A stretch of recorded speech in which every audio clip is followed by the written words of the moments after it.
संस्कारधानी जबलपुर में रंगमंडल के रूप में रंग कर्मियों को जोड़कर थिएटर के माध्यम से परंपराओं को जीवित रखने का काम कर रहे हैं आशीष पाठक। जनसंपर्क का सीधा और सतत संवाद थिएटर से ही संभव है, किंतु इसमें पैसा नहीं होने के कारण इस विधा से लोग जुड़ते नहीं हैं।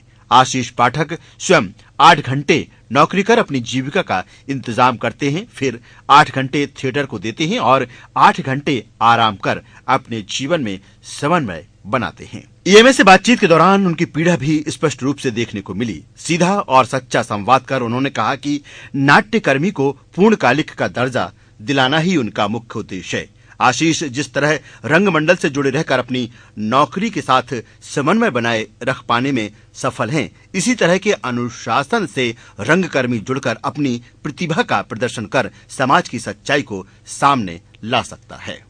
अभी फिलहाल रंगकर्म उस स्तर पर नहीं आया है जहां हम उसे अपनी आजीविका बना सकें, खासकर इस हिंदी बेल्ट में मध्य प्रदेश, उत्तर प्रदेश और बिहार।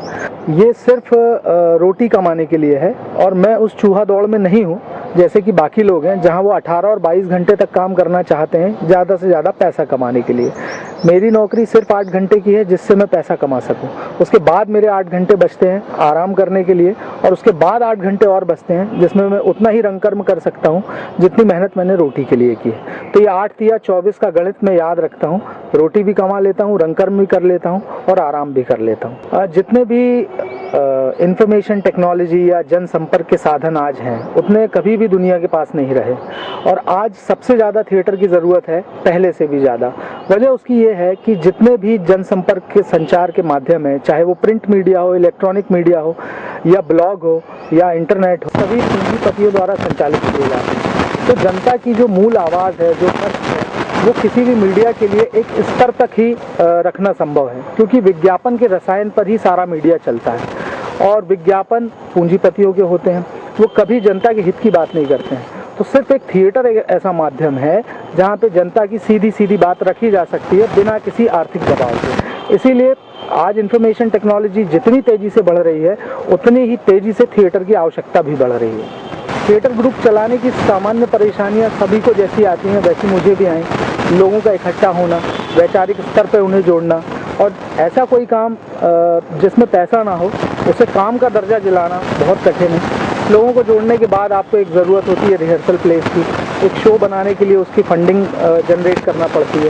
तो ये तमाम परेशानियां हमारे सामने आती हैं। सरकार पैसे भी देती है, मदद भी करती है और संस्कृति मंत्रालय के पास ऐसी कई अभिनव योजनाएं हैं जिनके अंतर्गत उन्हें थिएटर को बढ़ावा देने के लिए मदद कर सकते हैं। लेकिन जिस तरह एक सड़क का ठेका मिलता है, एक पुल बनाने का ठेका मिलता है, ठीक उसी तरह से इन सारी योजनाओं का लाभ भी मिलता है और वो सारी चतुराइयाँ, चालाकियाँ हम में नहीं हैं। इसलिए फ़िलहाल अभी तक हम 1 रुपये की ऐसी कोई मदद सरकार से नहीं ले पाए हैं। हाँ, हम प्रयासरत हैं और प्रक्रियारत हैं। आशा है कि हम बिना वो चतुराइयाँ सीखे वो मदद प्राप्त कर पाएंगे। आगे क्या आपके क्या प्लान है? नाटक को एक पूर्णकालिक कार्य का दर्जा मुझे दिलाना है, ये मेरा पहला उद्देश्य है। और अभी काम भी कर रहे हैं लोग, 8 घंटे काम कर रहे हैं, लेकिन उसे काम का दर्जा नहीं है। मंदिर में बैठ के पूजा करने को एक काम माना जाता है, लेकिन नाटक करने को एक काम नहीं माना जाता है। उसकी वजह यह है कि इसमें अभी सीधा सीधा धन लाभ नहीं जुड़ा हुआ है। तो संस्कृति मंत्रालय की एक योजना है जिसमें एक सैलरी ग्रांट दी जाती है, अभिनेता को 6,000 और निर्देशक को 10,000। मेरा पहला उद्देश्य है कि मैं उसे अपने रंगमंडल के लिए प्राप्त करूं, जिससे कि उन्हें एक आर्थिक सहयोग भी होगा। उसके बाद अच्छे नाटक बनाऊं जिनकी समाज को ज़रूरत है और दर्शक टिकट लेकर देखें। और ये जो 6,000 वो सैलरी ग्रांट से ले रहे हैं, इतना ही वो अपनी प्रोडक्शन से ही कमा लें और 10 से 12,000 रुपये किसी भी रंगकर्मी के लिए एक पर्याप्त राशि होगी और इसे काम का एक दर्जा भी मिलेगा।